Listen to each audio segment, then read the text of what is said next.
নরম সেটি আমরা দেখব ইঞ্জিনিয়ার আরিয়ান মাহাদির কাছ থেকে।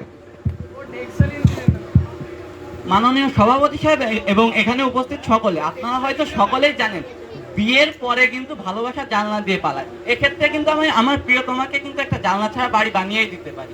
এরপরে মাননীয় সভাপতি সাহেব আপনি একটা জিনিস দেখুন, বিসিএস ক্যাডার বলে গেল যে এখানে নাকি আমি আমার স্ত্রীকে 5 মিনিট ভালোবাসবো, কিন্তু সে হয়তো জানে না যে এই সমাজে আসলে ভালোবাসার দাম নেই, টাকা থাকলেই কাজ হবে।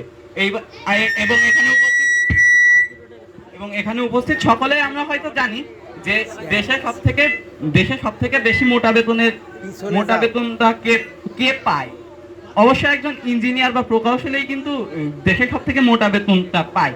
এরপরে প্রিয়তমা, তোমাকে হয়তো আমি ভালোবাসতে পারবো না, তোমাকে কিন্তু আমি নিজের মতো করে আগলে রাখতে পারবো। এবং যখন তুমি বিদেশে যেতে চাবে, তোমাকে আমি হয়তো এখন অস্ট্রেলিয়া, একটু পরে ইউএসএ, এরপরে একটু পরে অনেক জায়গায় নিয়ে যেতে পারবো। তোমাকে আমি চাইলে অনেক বড় বড় বিল্ডিং বানিয়ে দিতে পারবো। মাননীয় সভাপতি সাহেব, আপনি একটা জিনিস লক্ষ্য করুন, দেশের সব থেকে বড় বড় প্রকৌশলী কাজ কিন্তু আমরাই করছি। এই যে 2 দিন আগে পদ্মা সেতু যে তৈরি করে উদ্বোধন করলাম, এই কাজটাও কিন্তু আমি নিজে করেছি। এতে প্রিয়তমা, তুমি বুঝতেই পারছো আমার বাজারে কত ডিমান্ড রয়েছে।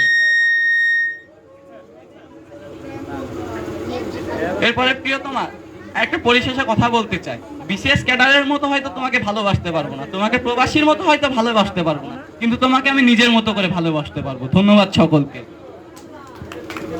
আসলে ইচ্ছাটাই অনেক বড় এবং সেই ইচ্ছাটি প্রকাশ করলো। তারপরে দেখা যাক সেটি আসলে কতখানি শক্তপোক্ত হয়। আমরা একেবারে সেই দিকে চলে আসছি।